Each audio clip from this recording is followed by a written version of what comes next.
Shalom saudara yang terkasih di dalam Tuhan Yesus Kristus. Kembali lagi jumpa dengan saya Pendeta Ebenezer Playmo. Hari ini saudara saya ingin berbagi sedikit mengenai kebenaran firman Tuhan seputaran mengenai pertanyaan-pertanyaan yang saya temukan di dalam bendang pelayanan pekerjaan Tuhan. Nah, saudara yang terkasih di dalam Tuhan Yesus Kristus, salah satu pertanyaan yang sering kali muncul adalah mengenai bagaimana orang Kristen menempuh jalur hukum ya ketika diperhadapkan dengan suatu kasus atau masalah tertentu, lalu orang Kristen tersebut harus diperhadapkan dengan jalur hukum. Nah, terkadang saudara yang terkasih di dalam Tuhan, orang Kristen mengalami sebuah kebimbangan atau orang Kristen mengalami sebuah keraguan-raguan di dalam mengambil keputusan untuk menempuh jalur hukum.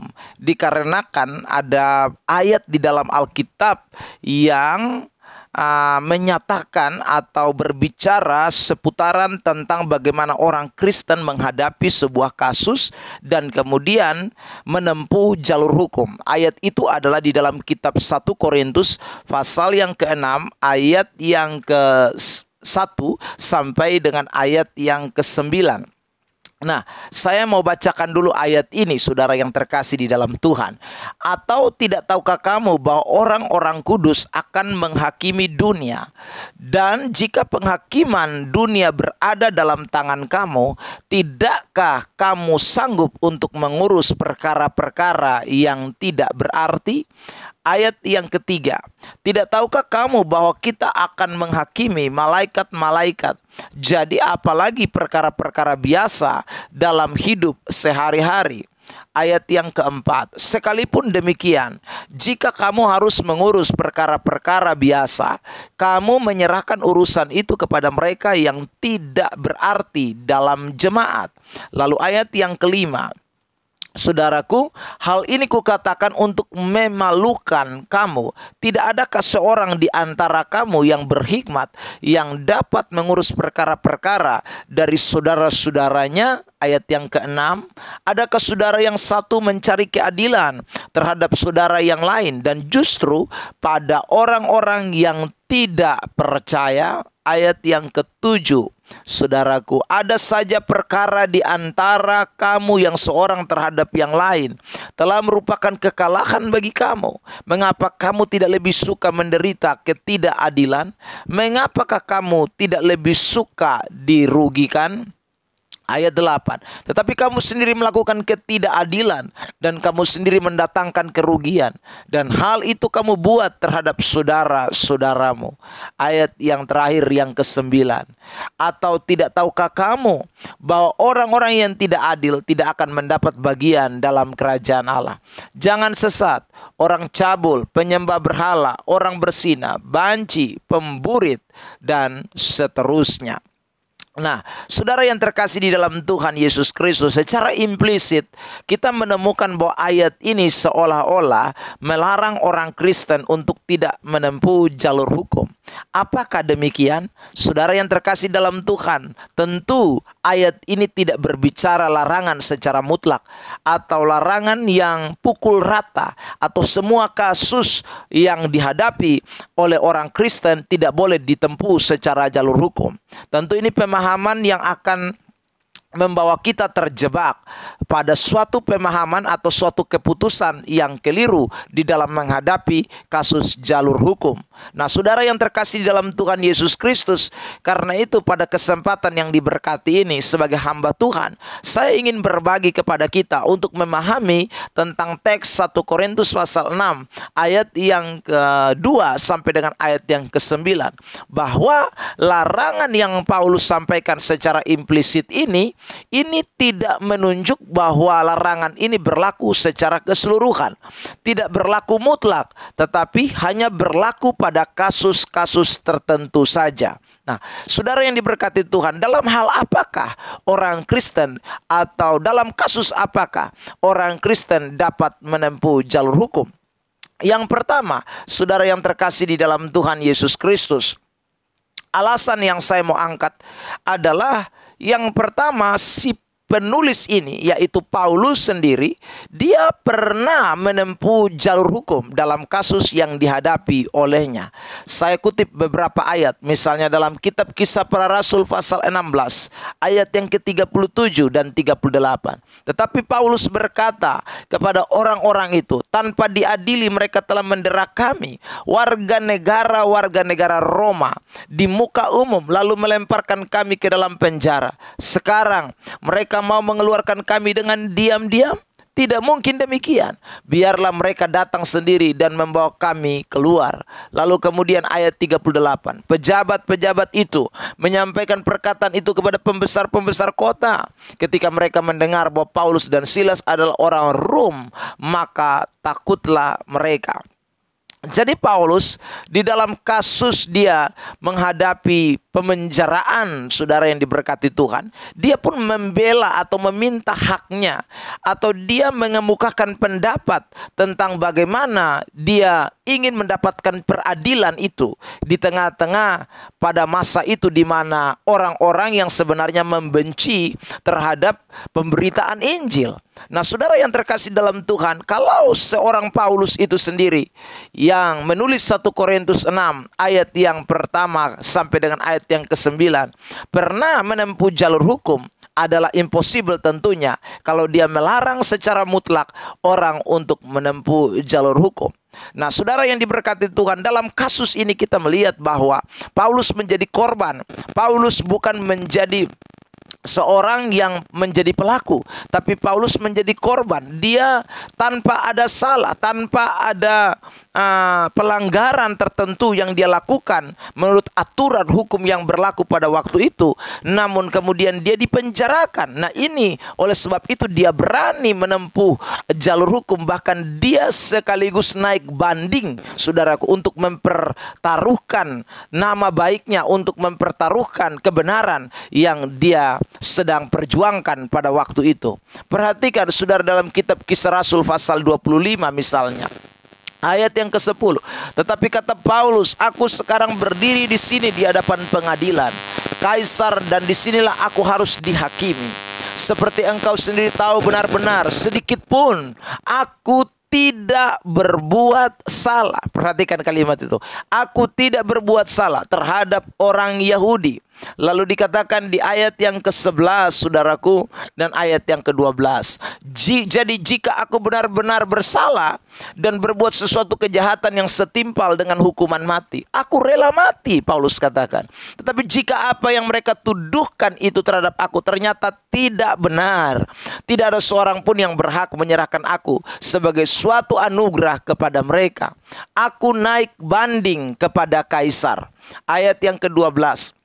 Setelah berunding dengan anggota-anggota pengadilan, Festus menjawab, engkau telah naik banding kepada Kaisar, jadi engkau harus pergi menghadap Kaisar. Perhatikan saudara yang diberkati Tuhan, sebagaimana pernyataan saya tadi di awal, ayat yang ke-10 memberikan pernyataan itu secara eksplisit, bahwa Paulus meyakini bahwa dia tidak berbuat salah terhadap orang Yahudi. Dia tidak melanggar aturan apapun. Karena itu dia berani menempuh jalur hukum. Dia naik banding, saudara, untuk mempertaruhkan kebenaran yang dia sedang perjuangkan. Nah, saudara yang terkasih dalam Tuhan, jikalau saudara hari ini menghadapi kasus di mana saudara menjadi korban dari kebengisan orang-orang tertentu, saudara tidak melakukan pelanggaran hukum apa-apa, tapi saudara dituduh, saudara dipersalahkan, atau mungkin saudara akhirnya dipenjarakan oleh karena ketidakbenaran, maka saudara mempunyai hak untuk dapat menuntut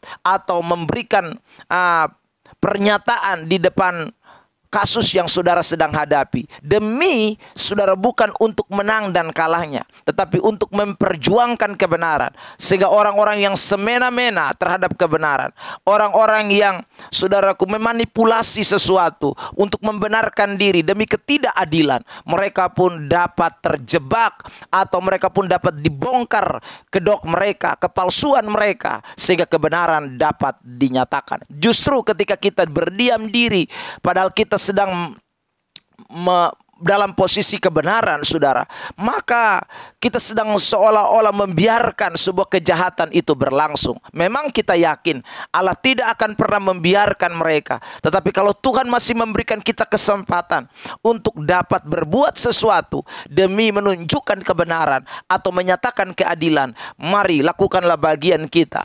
Sebab Alkitab juga berkata bukan bahwa Allah itu turut bekerja untuk mendatangkan kebaikan bagi semua orang yang mengasihi Dia. Kalau Allah turut bekerja, itu tidak berarti Allah memberikan perintah kepada kita untuk kita berdiam saja atau kita tidak mengambil bagian di dalam hal-hal tertentu. Tetapi kita punya bagian yang kita bisa kerjakan sebagaimana kita dapat lakukan.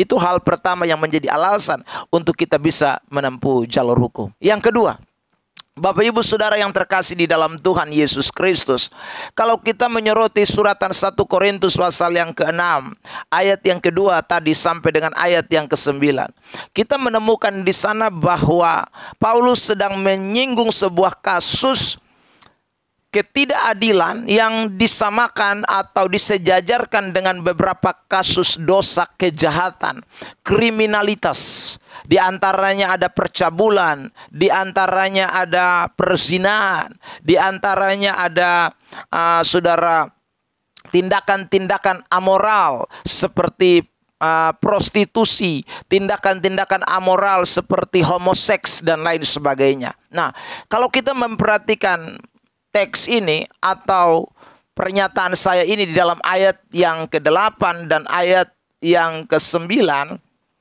saudara, sampai ayat yang ke-10, begini bunyi firman Tuhan. Tetapi kamu sendiri melakukan ketidakadilan dan kamu sendiri mendatangkan kerugian, dan hal itu kamu buat terhadap saudara-saudaramu. Lalu ayat yang ke-9, atau tidak tahukah kamu bahwa orang-orang yang tidak adil tidak akan mendapat bagian dalam kerajaan Allah? Janganlah sesat. Orang cabul, penyembah berhala, orang berzina, banci, orang pemburit, saudara. Dalam terjemahan lain katakan homoseks, pencuri, orang kikir, pemabuk, pemfitnah dan penipu tidak akan mendapat bagian dalam kerajaan Allah. Nah, saudara yang diberkati Tuhan, nah kasus-kasus ini berkaitan dengan kasus pidana, bukan kasus perdata. Nah, hal-hal yang bersifat kasus pidana, saudara yang diberkati Tuhan, kita tidak boleh main-main. Apalagi kalau mereka adalah orang-orang yang melakukan sesuatu dengan tindakan-tindakan semaunya sendiri, tindakan-tindakan anarkis, tindakan-tindakan kriminal yang membahayakan, bahkan merugikan, bahkan juga bisa mengancam nyawa seseorang. Maka saudara yang terkasih di dalam Tuhan, sebagai anak-anak Tuhan, ini adalah sesuatu yang kita harus ambil tindakan. Kita tidak boleh justru membiarkan hal-hal seperti ini terus berkembang atau terus menjadi sesuatu yang dianggap biasa-biasa saja, bahkan dijadikan bahan mainan setiap orang-orang yang tidak bertanggung jawab tersebut. Maka dalam hal ini kasus ketidakadilan atau kasus yang berkaitan dengan pidana bukan perdata, maka itu seharusnya ditindaklanjuti secara jalur hukum. Saudara yang diberkati Tuhan, agar memberi efek jera kepada orang yang menjadi pelaku atau menjadi orang yang melakukan itu secara mungkin masif, mungkin juga dengan rencana-rencana tertentu untuk mencelakakan orang lain. Maka kita harus menempuh jalur hukum sehingga memberi efek jera tentunya. Saudara yang terkasih dalam Tuhan, pastinya kita melakukan ini bukan dengan dasar kebencian, tapi kita melakukan dengan dasar kasih. Karena kita ingin ada pertobatan, kita ingin saudara pemerintah menjadi alat di tangan Tuhan untuk kemudian menegakkan keadilan.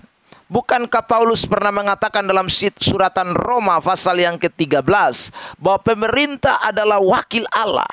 Pemerintah adalah wakil Allah yang dipakai oleh Allah untuk menyatakan tentang kebenaran dan kemudian membongkar kejahatan. Allah memakai pemerintah untuk menjadi alat di tangannya. Nah, karena itu saudaraku yang diberkati Tuhan, jalur hukum yang kita tempuh dengan satu motivasi kasih untuk membongkar kedok-kedok kejahatan, Sebaiknya kita harus lakukan itu agar kebenaran dapat dinyatakan, dan kemudian juga orang-orang yang terselubung di dalamnya, orang-orang yang bermain-main di dalamnya dalam kejahatan, dalam hawa nafsu tersebut dapat segera diproses, dan lebih daripada itu mereka dapat bertobat dan memberi efek jera kepada mereka supaya mereka tidak lagi melakukan hal-hal yang bertentangan dengan firman Tuhan. Yang terakhir, saudara yang diberkati Tuhan, apakah orang Kristen itu bisa menempuh jalur hukum? Nah, hal yang terakhir adalah Paulus memberikan penegasan tentang bagaimana orang Kristen mengedepankan penyelesaian secara kekeluargaan. Ya, penyelesaian secara kekeluargaan. Saudara yang terkasih dalam Tuhan, kita mengerti bersama bahwa Alkitab mengajarkan kepada kita tentang mengampuni orang lain, ya, mengampuni orang lain. Nah, ini saudara yang diberkati Tuhan bertalian erat. Ketika kita diperhadapkan dengan sebuah masalah atau satu kasus tertentu yang mana harus diselesaikan, maka orang Kristen harus melihat ini sebagai salah satu hal yang penting untuk kita bisa menyelesaikan sebuah masalah. Artinya bahwa tidak semua masalah harus dibawa kepada jalur hukum. Ada masalah-masalah tertentu yang dapat kita selesaikan secara kekeluargaan. Ya saudaraku, masalah-masalah tertentu yang kita bisa selesaikan secara kekeluargaan di dalam Tuhan sebagai anak-anak Tuhan. Saudara perhatikan teks kita 1 Korintus pasal yang ke-6 ayat yang ke-1. Begini bunyi firman Tuhan. Apakah ada seorang di antara kamu yang jika berselisih dengan orang lain berani mencari keadilan pada orang-orang yang tidak benar, dan bukan pada orang-orang kudus? Ayat yang ke-5 dan ayat yang ke-6. Perhatikan saudara yang diberkati. Hal ini kukatakan untuk memalukan kamu. Tidak adakah seorang di antara kamu yang berhikmat, yang dapat mengurus perkara-perkara dari saudara-saudaranya? Lalu ayat yang ke-6. Adakah saudara yang satu mencari keadilan terhadap saudara yang lain, dan justru pada orang-orang yang tidak percaya? Nah saudara yang terkasih di dalam Tuhan, kita harus tahu bahwa terkadang kasus-kasus tertentu di pengadilan atau yang dibawa kepada jalur hukum itu dapat banyak mempengaruhi gereja atau pertumbuhan perkembangan pekabaran Injil. Apalagi kalau kasus-kasus itu terjadi di antara anak-anak Tuhan, saudara yang terkasih dalam Tuhan. Itu akan sangat mempengaruhi. Orang akan melihat atau menilai kita bahwa orang Kristen itu tidak memiliki pengampunan atau tidak dapat menyatakan kasihnya kepada orang lain yang bersalah kepadanya. Nah karena itu saudaraku, penyelesaian secara kekeluargaan ini juga menjadi penting demi menjaga keutuhan gereja dan juga demi menjaga pembangunan tubuh Kristus, demi menjaga kesatuan gereja, menjaga nama baik saudara gereja di orang-orang yang ada di sekitar kita yang berbeda kepercayaan. Nah ini menjadi sesuatu yang penting. Karena itu saudara, dalam kasus-kasus tertentu yang kita bisa selesaikan secara kekeluargaan tanpa menempuh jalur hukum, saudara yang terkasih dalam Tuhan, sebaiknya dilakukan itu. Sebaiknya setiap kita menyadari untuk mengedepankan kasih itu, mengedepankan pengampunan itu, mengedepankan saudaraku, memaafkan satu dengan yang lain itu menjadi sebuah esensi yang penting dalam hidup kekristenan kita. Maka dengan demikian saudaraku, itu akan berdampak sekali bagi pertumbuhan, perkembangan, menjadi saksi bagi orang-orang yang ada di sekitar kita. Nah, saudara yang terkasih dalam Tuhan Yesus Kristus, kiranya apa yang saya sampaikan pada kesempatan ini dapat menolong saudara sekalian yang mungkin sedang menghadapi jalur hukum. Saudaraku, mari lakukan, lewati itu dengan baik, sesuai dengan prosedur yang benar, sesuai dengan ajaran Alkitabiah, dan tentunya saudaraku untuk kemuliaan bagi nama Tuhan. Saya Pendeta Ebenezer Playmo menyampaikan shalom buat kita, dan Tuhan Yesus memberkati kita sekalian. Sampai ketemu di lain kesempatan.